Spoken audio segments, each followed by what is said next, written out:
Mayamba Kurumjari, Adom Nengbir Basi, Impact Talk to Manipurni, I Adom ki host Pinky Okram. Ngasi Akwiki studio da links in Duna Lady Basi, Chanko Labi, Chanu Anini, Meetei Chanu Anini, Chatliba Chahi, English Aniga Supna, Tarama Pangi, Meetei Chanu, Contestant Sida. Participate taunaba lakliba Manipur machadi oiba aduga Manipur dagi lap na leiba Bangladesh amadi Assam dagi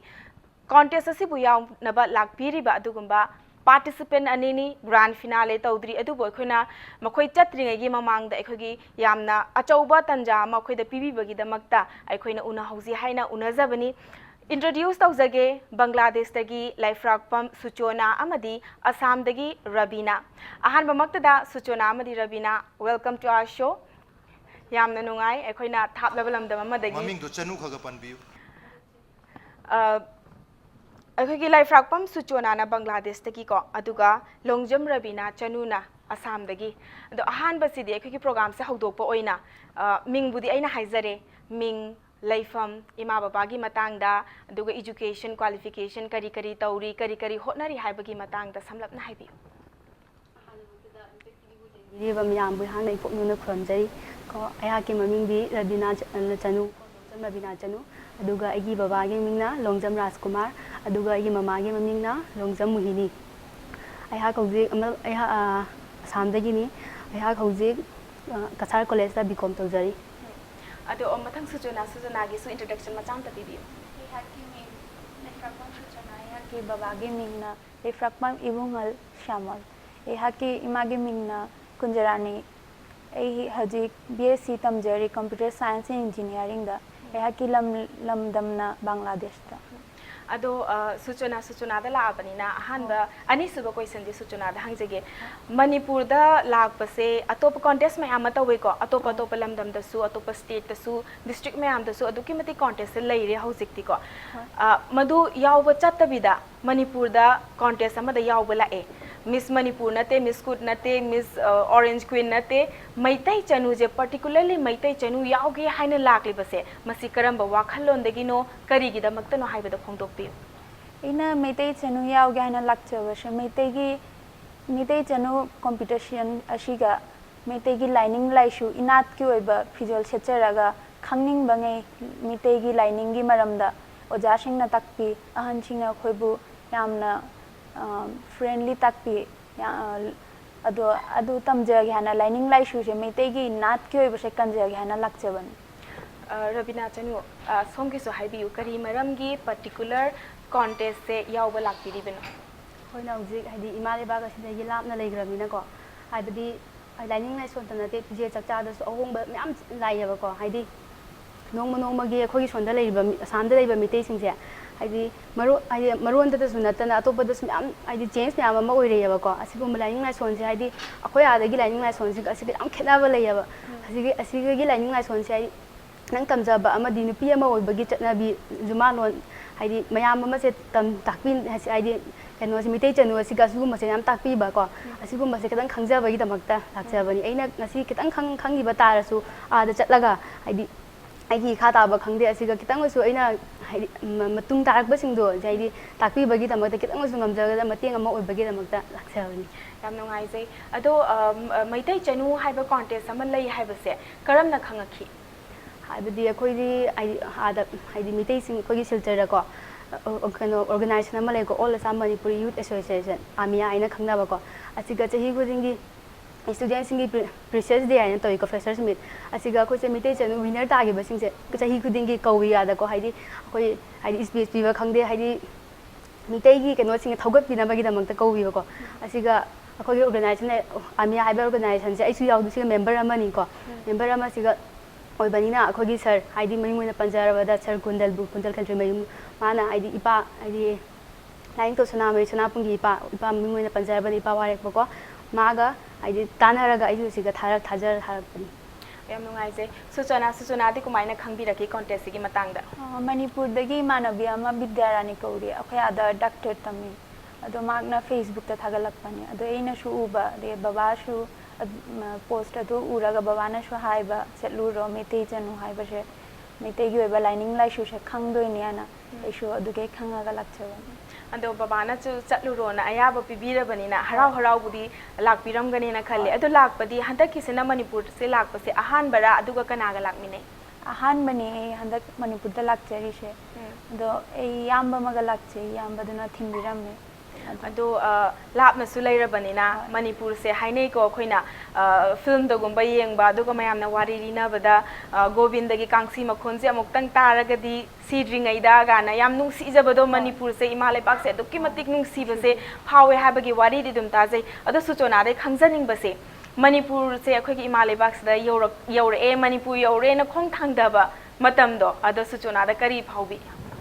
ꯌꯥꯝꯅ ꯄꯨꯛꯅꯤꯡ ꯅꯨꯡꯁꯤ ꯏꯃꯥ ꯂꯝꯗꯝꯁꯦ ꯁꯨꯝ ꯊꯥꯞꯅ ꯁꯨꯝ ꯃꯨꯚꯤꯗꯒ ꯌꯦꯡꯉꯦ ꯑꯗꯣ ꯕꯕꯥꯗꯤ ꯁꯨꯝ ꯂꯥꯛꯏ ꯐꯨꯔꯨꯞꯀꯤ ꯊꯕꯛ ꯇꯧꯕꯅꯤꯅ ꯕꯕꯥꯁꯦ ꯁꯨꯝ ꯁꯉꯥꯏ ꯐꯦꯁꯇꯤꯚꯦꯜꯗꯒ ꯁꯨꯝ ꯂꯥꯛꯏ ꯀꯣꯏꯕ ꯈꯣꯠꯄ ꯑꯩꯗꯤ ꯂꯥꯏꯔꯤꯛꯁꯨ ꯇꯝꯕꯅꯤꯅ ꯀꯩꯅꯣꯁꯨ ꯚꯥꯔꯁꯤꯇꯤ ꯆꯠꯄ ꯀꯩꯅꯣ ꯇꯧꯕꯅꯤꯅ ꯌꯥꯝꯅ ꯂꯥꯛꯄ ꯐꯪꯗꯦ ꯑꯗꯣ ꯍꯟꯗꯛꯁꯦ ꯁꯉꯥꯏ ꯐꯦꯁꯇꯤꯚꯦꯜꯗ ꯂꯥꯛꯄꯩ ꯁꯨꯝ ꯍꯥꯏꯕꯅꯦ ꯕꯕꯥꯗ ꯑꯗꯣ ꯃꯩꯇꯩ ꯆꯅꯨꯒꯤ ꯀꯝꯄꯤꯇꯤꯁꯟꯒꯤ ꯄꯣꯁꯁꯦ ꯎꯔꯒ ꯁꯤꯒ ꯑꯍꯥꯟꯕ ꯑꯣꯏꯅ ꯂꯥꯛꯑꯦ ꯑꯣꯀꯦ ꯌꯥꯝ ꯅꯨꯡꯉꯥꯏꯖꯩ ꯃꯊꯪ ꯔꯕꯤꯅꯥꯗ ꯍꯪꯖꯒꯦ ꯔꯕꯤꯅꯥ ꯃꯩꯇꯩꯒꯤ ꯑꯩꯈꯣꯏꯒꯤ ꯆꯠꯅ ꯀꯥꯡꯂꯣꯟ ꯑꯩꯈꯣꯏꯒꯤ ꯂꯩꯔꯤꯕ ꯀꯜꯆꯔꯁꯦ ꯃꯥꯡꯈꯤꯒꯗ꯭ꯔꯥ ꯍꯥꯏꯕꯒꯤ ꯄꯥꯈꯠꯇꯅ ꯌꯣꯛꯈꯠꯅꯅꯕꯒꯤꯗꯃꯛꯇ ꯁꯣꯝꯅ ꯑꯦꯛꯇꯤꯚꯤꯇꯤꯁ ꯃꯌꯥꯝ ꯑꯃ ꯇꯝꯅꯤꯡꯕꯒꯤ ꯍꯩꯅꯤꯡꯕꯒꯤ ꯂꯥꯛꯄꯤꯔꯤꯅꯦꯕꯀꯣ ꯑꯗꯣ ꯃꯩꯇꯩ ꯆꯅꯨ ꯀꯣꯟꯇꯦꯁꯁꯤꯗ ꯀꯔꯝꯕ ꯃꯈꯜꯒꯤ ꯊꯕꯛ ꯊꯧꯔꯝꯁꯤꯡ ꯄꯥꯡꯊꯣꯛꯏ ꯑꯍꯥꯟꯕꯗꯒꯤ ꯍꯧꯔꯒ ꯉꯁꯤ ꯒ꯭ꯔꯥꯟ ꯐꯤꯅꯥꯂꯦꯅ ꯇꯥꯡ ꯀꯌꯥꯗꯅೋ ꯑꯗꯨꯒ ꯉꯁꯤ ꯐꯥꯎꯕꯗ ꯇꯧꯈꯤꯕ ꯊꯕꯛ ꯊꯧꯔꯝꯁꯤꯡꯁꯦ ꯀꯔꯤ ꯇꯧꯈꯤ ꯍꯥꯏꯕꯗꯣ ꯃꯆꯥ ꯈꯥꯏꯅ ꯍꯥꯏꯕꯤꯌꯨ ꯑꯍꯥꯟꯕꯗ ꯀꯩꯅꯣ ꯂꯥꯏꯐꯝ ꯂꯦꯟꯗ ꯑꯣꯏꯅ ꯆꯠꯂꯨꯏ ꯋꯥꯡꯒꯣꯏꯗ ꯂꯩꯕ ꯂꯥꯏꯐꯝꯗꯣ ꯑꯗꯨꯒ ꯂꯥꯏꯐꯝꯗꯨꯒꯤ ꯃꯇꯥꯡꯗ ꯑꯍꯜ ꯂꯃꯟꯁꯤꯡꯅ ꯇꯥꯛꯄꯤꯔꯦꯀꯣ ꯇꯥꯛꯄꯤꯔꯒ ꯍꯥꯏꯗꯤ ꯂꯥꯏꯐꯝꯗꯨꯒꯤ ꯃꯔꯝꯗ ꯑꯩꯈꯣꯏꯅ ꯑꯦꯛꯖꯥꯝꯒꯨꯝꯕ ꯃꯆꯥ ꯑꯃ ꯂꯧꯏ ꯍꯥꯏꯗꯤ ꯇꯥꯛꯄꯤꯔꯤꯕꯁꯤꯡꯗꯨꯒꯤ ꯃꯔꯝꯗ ꯑꯩꯈꯣꯏ ꯏꯁꯥꯅ ꯀꯔꯤ ꯈꯪꯖꯜꯂꯒꯦ ꯂꯥꯏꯐꯝꯁꯤꯒ ꯆꯠꯂꯒ ꯀꯔꯝꯕ ꯍꯥꯏꯗꯤ ꯊꯃꯣꯏꯗ ꯋꯥꯈꯜꯗ ꯀꯔꯝꯕ ꯀꯔꯤ ꯐꯥꯎꯖꯒꯦ ꯍꯥꯏꯕꯗꯨꯒꯤ ꯑꯦꯛꯖꯥꯝ ꯃꯆꯥ ꯑꯣꯏꯅ ꯂꯧꯏꯀꯣ ꯑꯗꯨꯒꯤ ꯃꯊꯪꯗ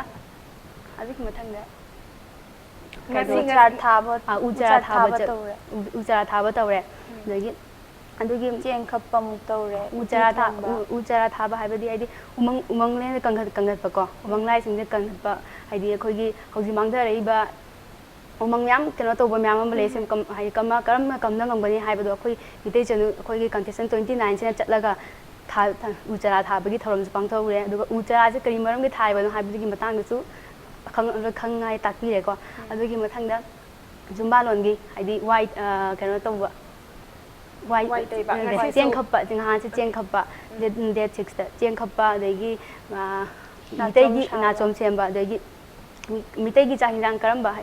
ꯎꯇꯤ ꯊꯣꯡꯕ ꯅꯠꯇ꯭ꯔꯒ ꯆꯒꯦꯝ ꯄꯣꯝꯕ ꯑꯅꯤꯁꯤ ꯃꯔꯛꯇ ꯑꯃ ꯊꯣꯡꯍꯟꯕ ꯑꯩꯈꯣꯏ ꯃꯌꯥꯝꯅ ꯆꯪꯅ ꯊꯣꯡꯉꯦꯀꯣ ꯍꯥꯏꯗꯤ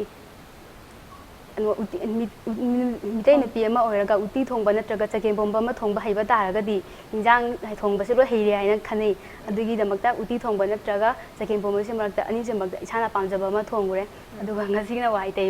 ꯇꯩꯕ ꯆꯠꯂꯨꯏ ꯍꯣꯏ ꯋꯥꯏ ꯇꯩꯕ ꯆꯠꯄꯒꯤ ꯃꯇꯝꯁꯦ ꯑꯩꯈꯣꯏꯅ ꯉꯟꯅ ꯂꯥꯛꯀꯗ꯭ꯔꯥꯅꯁꯨ ꯉꯥꯏꯖꯕꯅꯦ ꯑꯗꯨꯕꯨ ꯍꯣꯏ ꯅꯪꯅꯕ ꯂꯥꯛꯄꯤꯔꯤꯕꯁꯦ ꯃꯁꯤ ꯑꯩꯈꯣꯏꯒꯤꯗꯤ ꯂꯥꯏꯕꯛ ꯐꯕꯅꯦ ꯍꯥꯏꯖꯒꯦ ꯃꯊꯪ ꯁꯨꯆꯣꯅꯥ ꯑꯦꯛꯇꯤꯚꯤꯇꯤꯁ ꯃꯌꯥꯝꯕꯨꯗꯤ ꯍꯥꯏꯕꯤꯔꯦꯀꯣ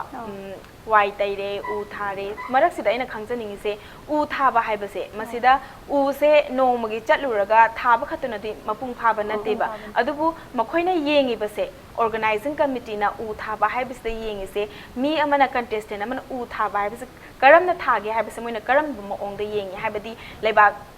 ꯇꯧꯊꯣꯛꯑꯅꯤ ꯎꯗꯣ ꯊꯥꯔꯅꯤ ꯑꯗꯨꯗꯨꯒ ꯏꯁꯤꯡꯁꯨ ꯍꯥꯞꯄꯅꯤ ꯃꯥꯔꯛꯁꯦ ꯀꯃꯥꯏꯅ ꯄꯤ ꯅꯣꯏ ꯃꯌꯥꯝ ꯃꯔꯛꯁꯤꯗ ꯀꯟꯇꯦꯁꯇꯦꯟ ꯅꯝꯕꯔ ꯁꯤꯁꯤꯅ ꯈ꯭ꯋꯥꯏꯗꯒꯤ ꯍꯦꯟꯅ ꯎ ꯐꯖꯅ ꯊꯥꯏ ꯍꯥꯏꯕꯒꯨꯝꯕ ꯑꯗꯨꯒꯨꯝꯕꯒ ꯂꯩꯕ꯭ꯔꯥ ꯑꯣꯖꯥꯁꯤꯡꯅ ꯑꯍꯥꯟꯕꯗ ꯇꯥꯛꯄꯤꯀꯣ ꯀꯃꯥꯏꯅ ꯎꯁꯦ ꯄꯥꯏꯗꯣꯏꯅꯣ ꯎ ꯄꯥꯏꯕꯁꯨ ꯐꯖꯅ ꯄꯥꯏꯕ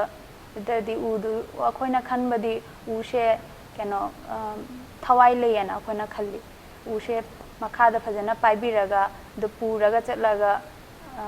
ꯀꯩꯅꯣ ꯂꯩꯕꯥꯛꯁꯦ ꯇꯧꯔꯒ ꯊꯥꯗꯣꯏꯅꯦ ꯑꯗꯣ ꯏꯁꯤꯡ ꯅꯣꯡ ꯇꯥꯔꯗꯤ ꯏꯁꯤꯡꯅ ꯊꯨꯝꯃꯗꯤ ꯎꯗꯣ ꯁꯤꯈꯤꯕꯁꯨ ꯌꯥꯏ ꯑꯗꯣ ꯂꯩꯕꯥꯛꯁꯦ ꯈꯤꯇꯪ ꯋꯥꯡꯈꯠꯅ ꯊꯥꯕꯩ ꯑꯗꯨꯃꯥꯏꯅ ꯇꯥꯛꯄꯤ ꯑꯗꯣ ꯇꯥꯛꯄꯤꯕ ꯑꯣꯖꯥꯁꯤꯡꯅ ꯇꯥꯛꯄꯤꯕꯗꯣ ꯑꯗꯨꯒꯤ ꯃꯔꯛꯇ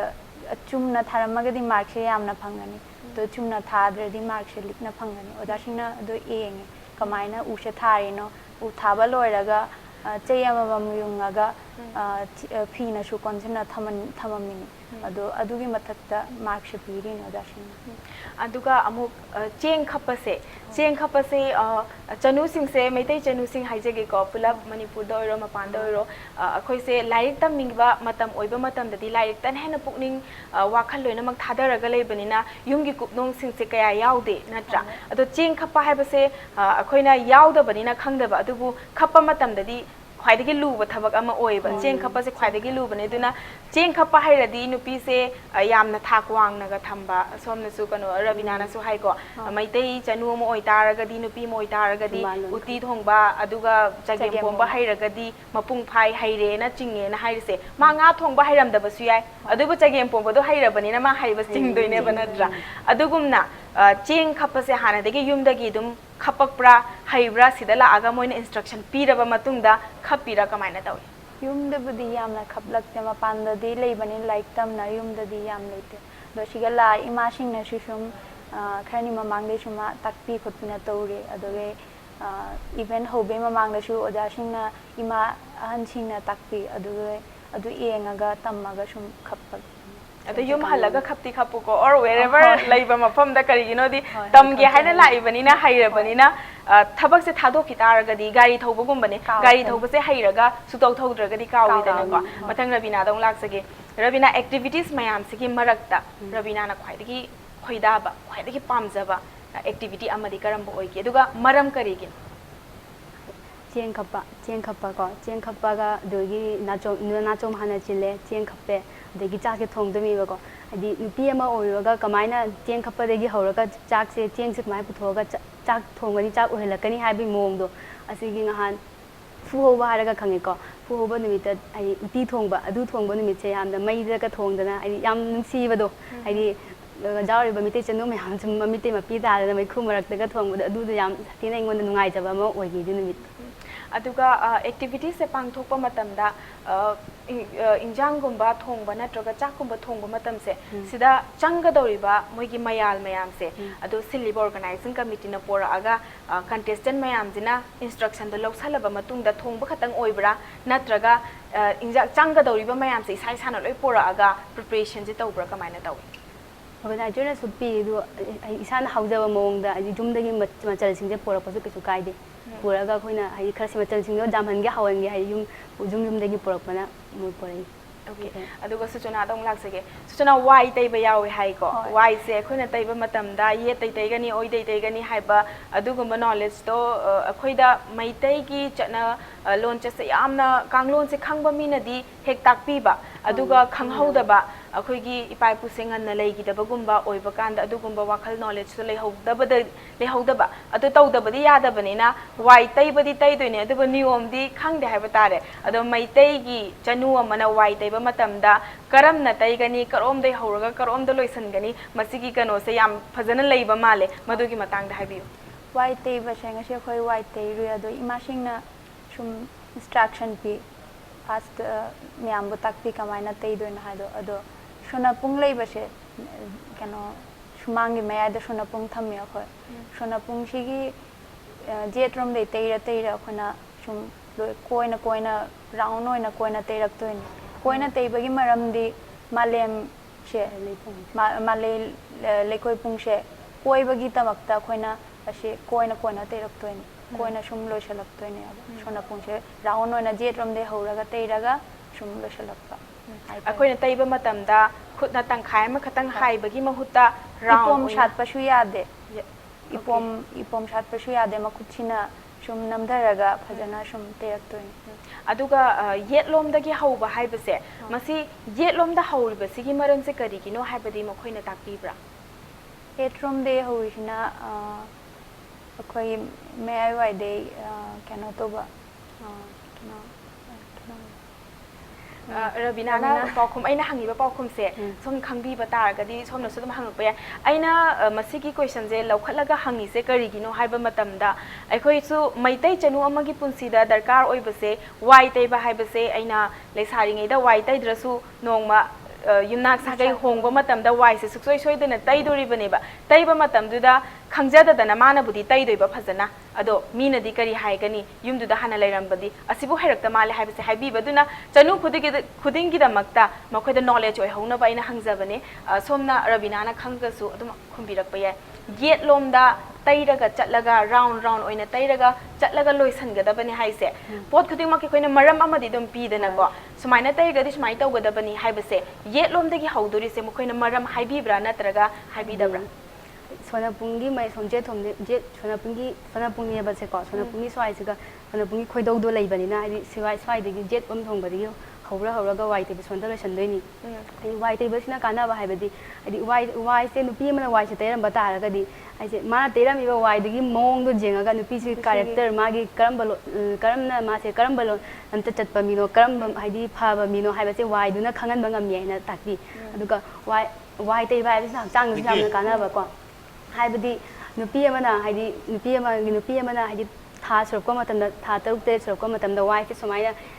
sumaina round na phajna shape ta taiba taraga di magi haidi hakchang da lei ba kano sing function sing na tawi aduga haidi normal da kano tawbagi su kano khudong chaba pi na su haya takti Okay, so aikoina wai taiba sidagi nupi chanu amana wai taiba matamda magi wai taiba gi style sidagi nupi sigi character nupi sigi matangda mai ama khangba ngame na yamna interesting oiba point ama haibi redu masigi matangda koi break ki matungda khana jage atenba break ama khatang lawjage impact talk to Manipur bu mi engta tana lebiu Mayam pamukana taram nokchari adom nengbiri pase impact talk to Manipur ni ay adom gi host Pinky Okram ngasi akhoi gi studio da lingsinduna lairi pasi chaliba chahi english ngani ga sutna tarama pangi Meetei Chanu contest ta yaubina ba lakpiri ba Manipur dagi thapna laikhraba Bangladesh amadi Assam dagi akhoi gi inau anini mingoina panjarabada Leiphrakpam Suchona Chanu amadi Longjam Rabina Chanu amukan taram nokchari break ki mamangda Rabina na yamna nungaiba yamna interesting oiba point ama haibigre Suchona da laksage nupi amagi character se mahakna tairiba wai sidagi khangdoine haiba mahak se kamai tawi but khangdaba mi haibadi madu makna di character hausi akoina real life ta madu pusanba matamda akoina madu gi chana kanglon mayam se loina makse akoina nungti gi hingi punsi sida pusanba taragadi masina kayamna akoigi nungti gi punsi khangjadaba mida kari da effect torok payai makhoida kari karamba hiramda nungai handaba yai aduga kari tauragadi amu for example khangjadaba mi amana yumda thabaka haina tauraktaba lairik laishu da thawai yauraga leirakpa hauziki matam sum yengo akhoi school chatle halaga coaching chatlani sanaba matam bu phangdeba adugi matam duda nupi gi punsi sidi chahi sidi haujan gi base khangau gyan tarakpa matam da thabak tawdore lairik tamba loire haba matam da yum panba yabagi matam se adum yaurakpanina adugumba kanglon do mayam khangau daba kaya ama leiba mado mahakna taiba wai dudagi mahaki character je mahak se karamba mino na khange na lobi taragadi lana chakhiba yaba kaya amasu leiba masigi matang da kari haibining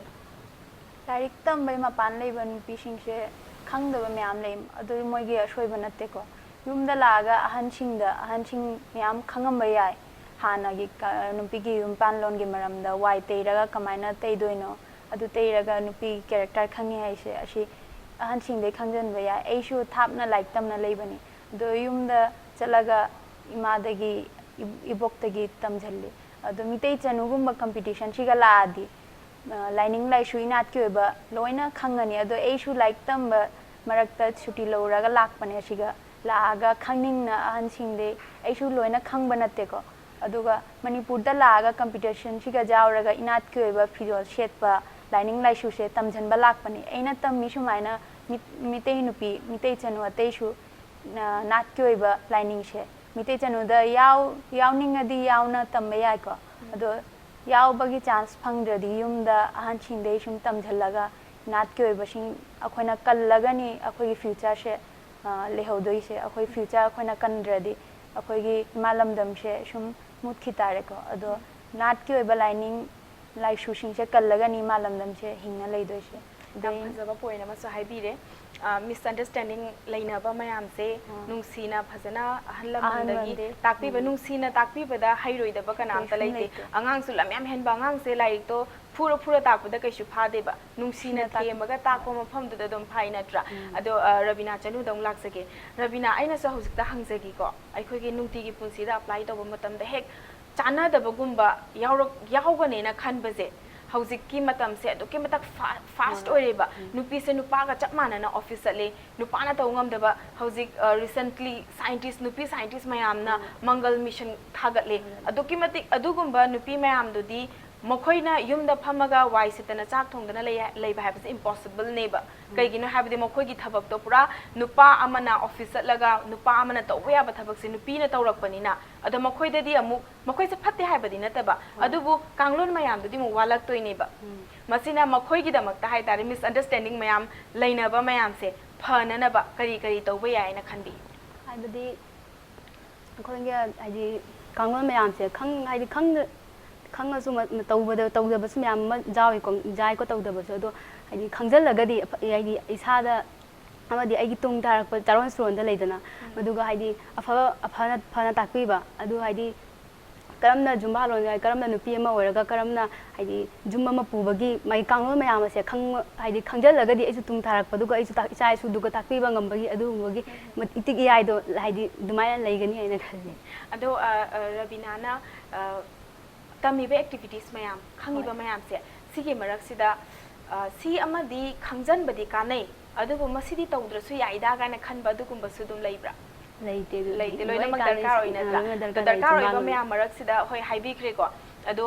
tungi punsi da su magi norm mayam kanglon mayam do follow tawraga adum charon churon mayam da piba ngamba su oisanu ko ado grand finale sina tang kaya dano aduduga sungsoi haidi lapna laabanina Meetei Chanu se contest se yauge na laabanina lapna su lae ko winner natraga any title gumba masuk soi dana phangani haibagi sada confidence se masi leibibra kamaine tawri hauji goiba haibdi nik pudi lauram gani finale yaudore mayama tawgre ado hauji kari oina isada confidence se soi na tagani khanbibra natraga aise chingnei da gumbagi leibra adumani leijade haibdi haidi asiga yauraga akhoi tamiba mayam se asina hi kana baniya ba isagi haidi winner oiba oidabadudi dudi thamgro haibdi si khangjallaga kana hobo mayam sina aigi tungdaba aina asana chatkhraga haidi adasu aina sumba tambibagi aigi kenoma leijage asumba hailingjai haidi adumaina so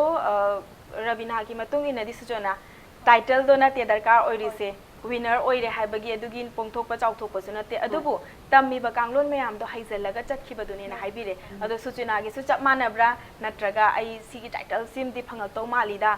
soi dana phangani da ga haibal na sa thajaba leijabra ei title phangani haibadi ei sum khanjade ado eina athapadai lai se eina tamjage hana lakpani tamna eina khangdaba mayam ma eina tamna chatli se asina ei winner oira na khanje mamonda sum yamna mayamna loinamak si Meetei Chanu gi contest asigi magi top magun hai taragadi participant mayam se ai winner oidaba yade haibagi wakhalon se leite mamang se koina interview mayam ma yengjaba matamda participate tawre aina khangjaliba mayam sina aigi knowledge oihowe haibagi makoida nungai jabado madumak na Meetei Chanu gi contest se phauri bani Manipur gi mapanda Bangladesh amadi Assam dagi lakpiri ni natra ado Suchona mathang aina hangjaning base Manipur se lakpa matamda khong se taba matamda puning se doki matik nungshi chak thongmina bading jang thongmina bada kapmina hairi neba adubu Manipur da la aga adumaina wakhal se yamna nungshi ba maga loina na la aga Manipur da hojik leire situation hai tare ko edum numit kharani leirak pasida sum pam da ba kari gadi taw haning de kari tawraga di phane gana khali pha haning ba hai tare ko mayam da sum pause loina pibiram ba gumba leidana adugumba da kari pam de Manipur da ina pam da se ko naharon chingse yamna negative way da chatle kano number 4 kapa gumba ne shashi jana base ina ashi se pamjada bani naharon chingna akhoi gi Manipur se kangada bani Manipur gi tamakta khangada bani thabak activities tawgada bani ado moina na shashi jana na leiradi Manipur se mangdore ado ina pamjabadi naharon chingsina nat ki oiba lining lai su khangjalladi fatta bamta tawaro lining lai su khangbai se aphawat ta tawrak ka tawin ꯗꯣ ꯑꯐꯕ ꯇꯧꯔꯛꯀ ꯇꯥꯔꯗꯤ ꯂꯥꯏꯅꯤꯡ ꯂꯥꯏꯁꯨꯁꯦ ꯈꯟꯖꯤꯜꯂꯒ ꯃꯅꯤꯄꯨꯔꯒꯤ ꯑꯐꯕ ꯇꯧꯕ ꯐꯠꯇꯕ ꯊꯕꯛ ꯑꯃꯐꯥꯎ ꯇꯧꯕꯤꯗꯕ ꯁꯤ ꯑꯩꯅ ꯄꯥꯝꯃꯤ ꯌꯥꯝ ꯅꯨꯡꯉꯥꯏꯖꯩ ꯔꯕꯤꯅꯥꯗꯒꯤꯁꯨ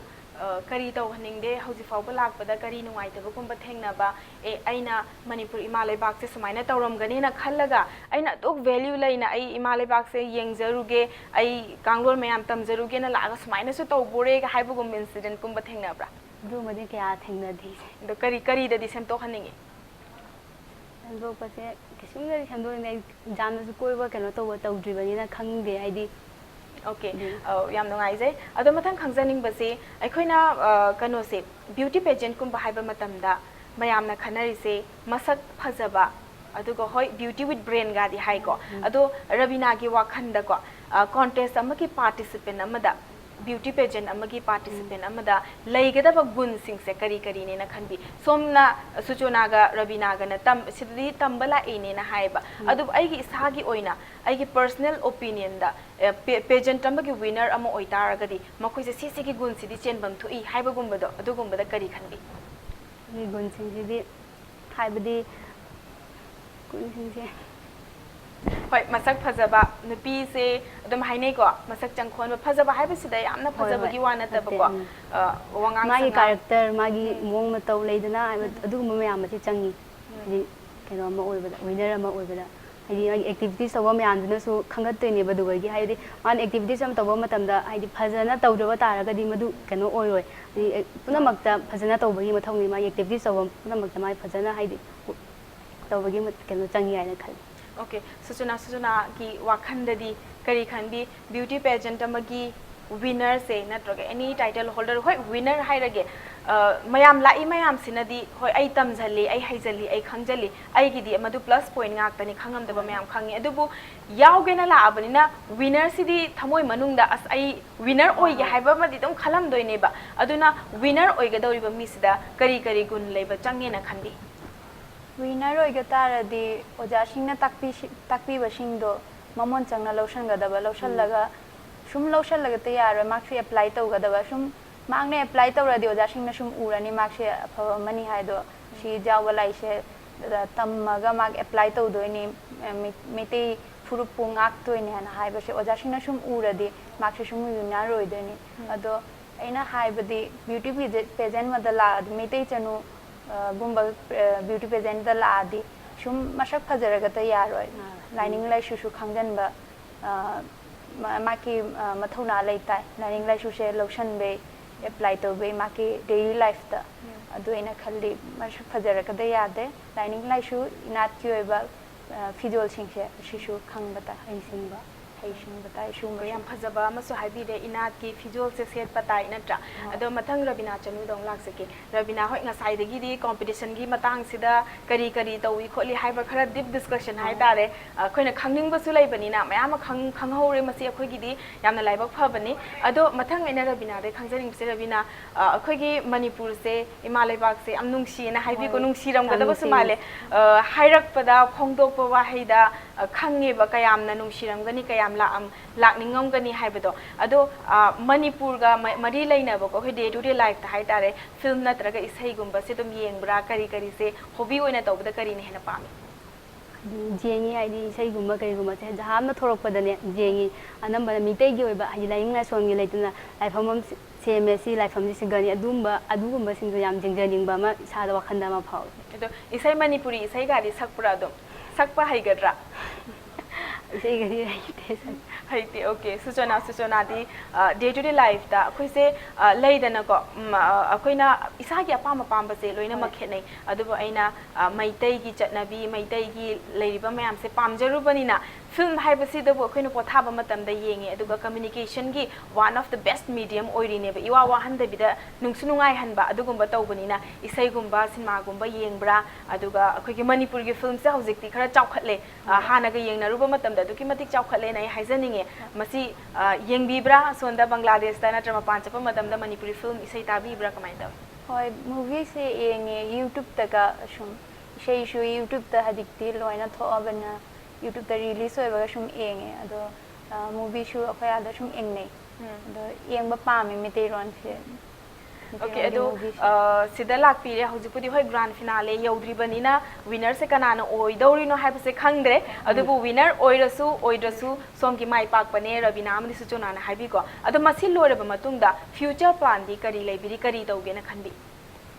ए फ्यूचर प्लान से अशिगा तम्मी बसिंग से तम झल्लगा अखोयादा लाइनिंग लाइसु काउबा मीसिंग द ताकपिरगा एगी इनाउ सिंग हाइरो अहन सिंग सु मयाम ले खंगदबा मीसिंग अदो एना ताकपिनिंगे अहन सिंग दसु इंगांग सिंग हाइरो एना खंगदेबा मयाम से अखोयादा मयाम ताकपिरगा नेक्स्ट मीते चनु दसु एगी इनाउ सिंगबु थानिंगे लाहनिंगे अशिगा मोइबुसु खंगनिंगे अशि मीते चनु सिगा यावरगा करी करी खंगी खंगनी नाट की ओइबा लाइनिंग लाइसु सिंगसे तमझनबसे कानै हाइबसे अखोगी तमक्ता अदो यादा म्यामदा अदो ताकनिंगे एना सिगा तम्मी सिंगसे आदसु ताकनिंगे अदो इनाउ सिंगबसु म्याम थारकनिंग मीते चनुदा ओके सुसोइतना थाबिरो अदुगा रबिना चनु सोम किसु हाइबा तारे फ्यूचर प्लान करी लेबिरी करी तौगे ना खनबिरी ये फ्यूचर प्लान दी हाइदी ए बिजनेस तौबदी पामेको अदुगा अइना दुदी तोंगाना थमोको आइगी हाइदी अइना ऑर्गेनाइजेशन अमदा यावजेको All Assam Manipur Youth Association हाइना आमिया हाइना अदुगा आइसु मेंबर अमनिको अदो दुसु लाइनिंग लाइसोन हाइदी मितेगी हाइदी चाउथरइबा मितेई सिंजिगी हाइदी नियम कांगोन मयामसे खंगुइनाबा ताकपिनाबा अदुगुम्बदो ने चंग अदुगा अइना सिगगी चखरगा असिगा तमजरइबा खरदो आइसु तुंग तारबा सिंगा तंबा ngamjage हाइना अदुगे ने खंजै Thank you so much. Suksoi soidana haibadi tawgena khaliba singdo pangthokpa ngambo oibiu kaigino haibadi tawgena khanba kharana punjalaga makok thonga leadership quality ama yawba miyoi ama thoglaaga tawdraga di kanamtana khut pairaga chingbiroi akhoi do Rabina Suchona akhoi wari se am nungai sanaba mayam budi sananinge ado akhoi program se loisanbagi matang so mu yorokpa ko ado iroi loiboina mayamda Manipur gi chilnao imai pale horiba mayam sida kari karamba message pibininge any message nungai ba tawhaning ba pangthokhaning ba any message leitaragadi कंगलाई पागा सिदा लेरिबा lining लाइसोन मयामसे हाइदी सिगा लेरिबा मिसिंगसे थगतलगनेबा lining लाइसोन सिंगसे अखोगी फुरुपसे ताकबा गमदोसे मी मयाम पुमकी ममांगदगी असि सिंगसे हाइदी मयामसिना अखोगी सना मही लाइनिंगसे हाइदी निंगबिनबा अमदि असिबु चाखलनबगी दमकता हाइजनिंगे मयामदा Okay, thank you so much. Suchona di karamba message pibininge इशु हाइनिंगे नाट की ओइबा फिजोन शेतपा मयामना मिते चनु सिंग मयाम थोकलेसे नाट के ओइबा फिजोन शेतपा लाइनिंग लाइसु कल्लगनि अखोगी फुरुपसे कंदोइसे मणिपुर से अखोना कंदोइसे सि हाइनिंगे Thank you so much, Rabina Chanu, Amadi Suchona Chanu. Yamna chillaba schedule gi maraktagi lakpirakpa nangnana lakpirakpa se ai phajare ai ngasi kere natraga ai ngasi phizol phajaba sele sete makeup tawi tawde thidana akhoi studio sida lakpiraga lembiraga knowledge me ama share tawramba se masi thank you so much aduga tungi punsi da su mai pakpa oibiu Manipur da tattana lakpa ngambo oibiu ko masi ai haijage इचेबु सुथागा thank you so much. Masini ngasi impact talk to Manipur gi episode ngasi aikoina unajari basi Bangladesh dagina akhigi inau Suchona Chanu amadi Assam dagina Longjam Rabina Chanu labna akhigi ima leibak se nungshi akhigi kanglon mayam se tamuge akhigi afaba mayam se charon churon mayam da tambiram na ba ai la ini hairaga moyam nungsi na la eba adubu akhigi Manipur da numit khuding akoina leiba phangi ba akoina अखोगी इसागी culture मिनुंग सिवालकपा मयाम से recently mob justice तौरिबा नुपी न नुपी बु ओटपा नुपा न नुपी ओटपा नुपा न नुपी न नुपा ओटपा असुकी मयाम लैरिबसे मियोइबा अमा ओइना पोकपा तारगदी अखोगी चटना कांगलोन सिगा लोइनना नुंगसी चानना अमाबु पुकनिंग थौगलगा लैरबदी करिगिदमक्ता नुंगाइबा कंगलैपाक अमा ओइरिदोइनो हाइबा वाहंगसे ai miyam da ngasi hangjage masini ngasi impact talk to Manipur gi episode mathangi chayolda nungairaba personality ama mupuduna lakjage ngasi gidi kainana ba yathang nizari binabirase